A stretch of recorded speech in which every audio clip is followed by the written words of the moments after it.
Okay, so would I do it again if I got another van?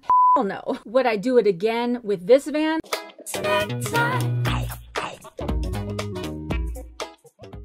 Hello Snack Pack, welcome back to Travel Snacks. Today's video is all about the raising the roof wrap up. And if you haven't already, I would recommend watching all 4 parts. That's a lot of time though, but you don't have to. But if you want to, I would recommend watching the 4 parts. So this video is going to be a summary of what we did, how we achieved raising the roof, what we would do different if we were to do this again. And I could assure you, I would never do this again. How much time it took and the final cost of how much it cost to raise this roof and if it was worth it, if I should have just paid somebody to do it. We'll talk about all that in this episode. So let's jump right in.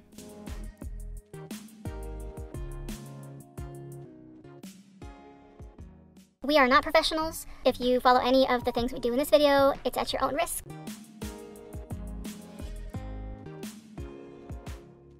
Although at first we thought that popping the top off would be easier, now that the van roof is done, we realized that that wasn't ever going to be a possibility. First, because there was an extremely thick, adhesive type rubbery material that was holding down the fiberglass roof, and secondly, because the fiberglass was curled under like a J, and once you raise the roof, you would still have that piece hanging over and there wouldn't be really anywhere to attach that to. And third, because there's a gutter type lip on the outside of the van, there isn't really any way to get a pry bar, or even if we wanted to cut it low, we couldn't get our blade into the gutter area to where you can't see it. Taping it off before we got started cutting was a good idea because it allowed us to keep the lines a little bit straighter, although it still wasn't that straight, but definitely straighter than if we would have just tried to freehand it. Also, we tried 3 different saws, a circular saw, a straight edge saw, and a jigsaw, and we ended up using the jigsaw because it did make straighter cuts. At first I thought straight cuts would have helped us a lot in the end of building this roof up, but now that the roof is done, I realized that a straighter cut wouldn't have made a difference because of the way we did the wood, but we would have done the wood a little bit differently, which I'll get to in a few minutes.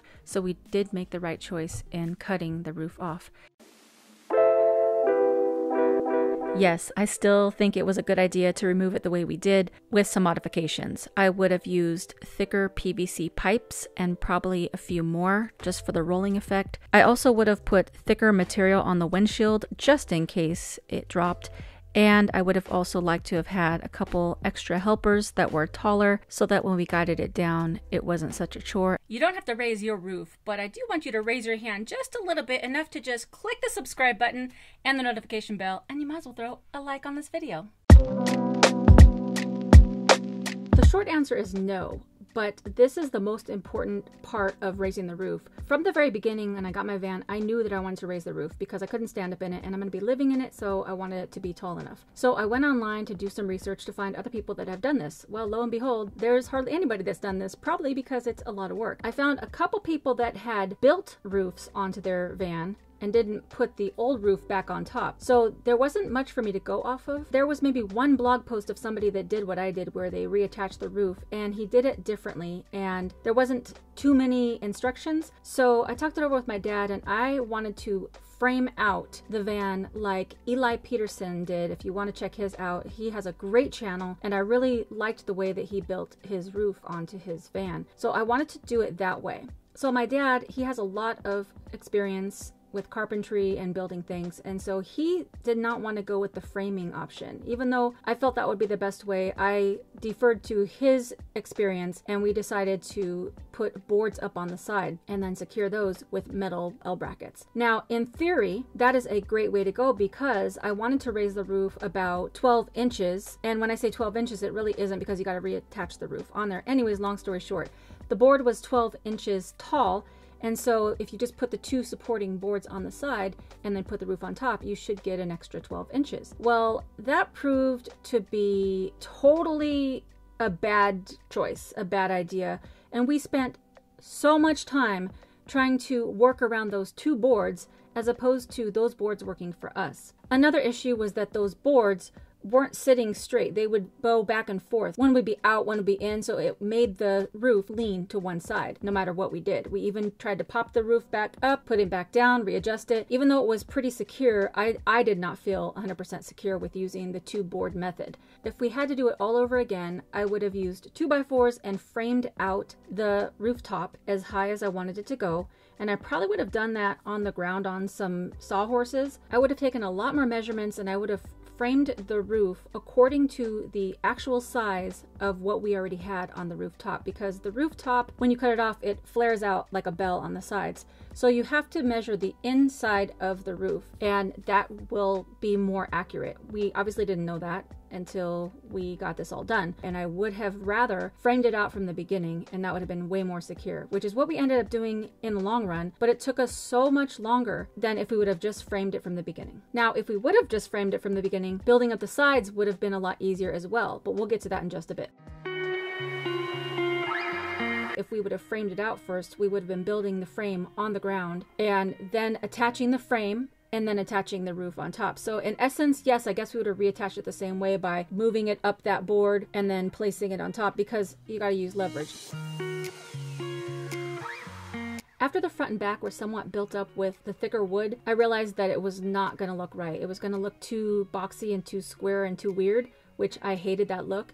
So we ended up pulling the whole roof back, and we had to cut off the back of the roof. If we were to do it over again, I would have just done that from the beginning and basically follow the curve of the windshield up, and that way it's nice and aerodynamic and also just is a nice cleaner look. If you notice on the Chevy Express van, there is kind of a big lump on the very top front, and so the more you pull that back, the less room you have for when you put in your fan and your solar. So I think we got the positioning right. Even though I wish the roof came flatter, it didn't, so we had to work with what we had.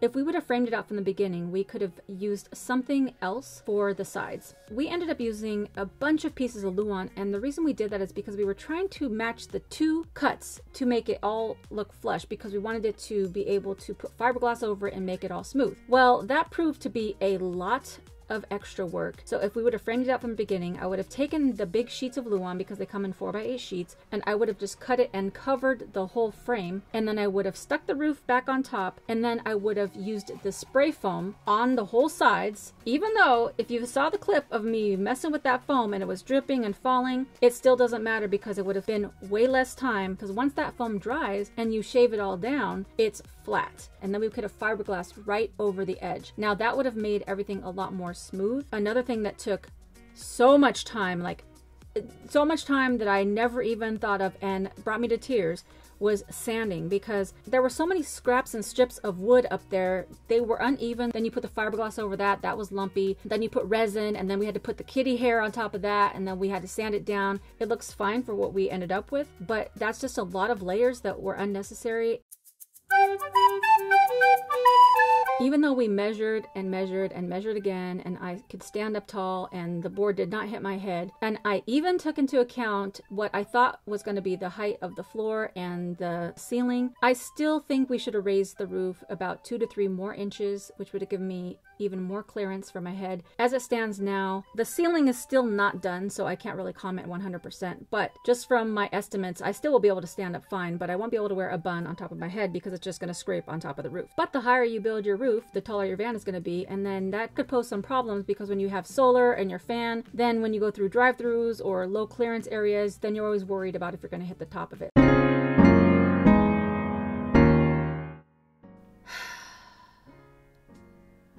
It just took way too long. Where I thought the roof was going to maybe take 2 or 3 weeks, it ended up taking over 2.5 months.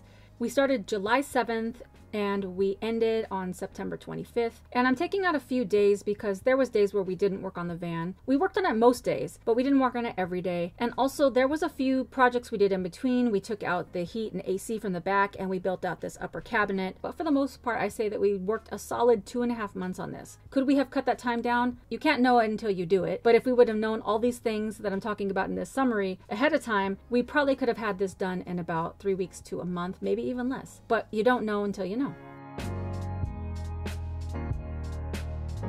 A question that I'm getting a lot in my comments is, wouldn't it have been better and easier if you would have just paid somebody to do this? Yeah, it would have been way easier and way better. So before we started building this roof up, I did check around, and in Southern California, one of the only companies that had really good reviews was a place called Fiberglass. They charge around $3,000 just for the roof shell, and if you wanted it installed, it was around $4,000. That was just a cost I was not willing to pay, and quite honestly was not in my budget.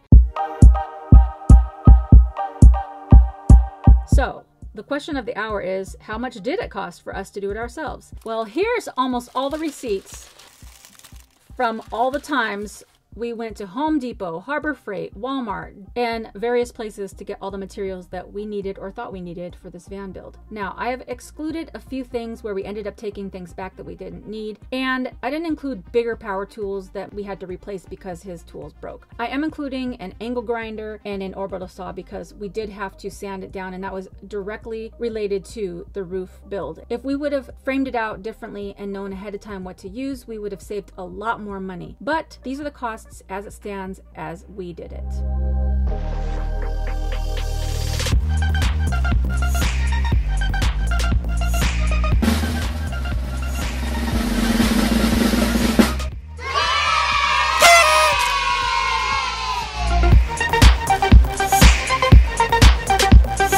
Okay, so would I do it again if I got another van?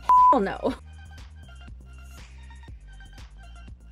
Would I do it again with this van? Yes, because I wasn't going to pay that much money to have it done professionally. So I would have done it again, but it would have been nice if I would have known how to do it ahead of time with the things that I know now.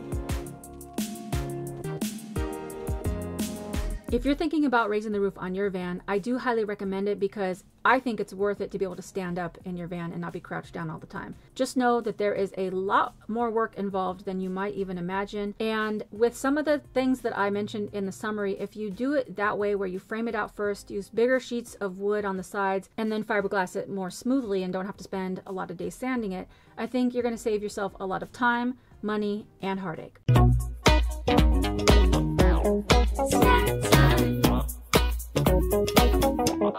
Snack time.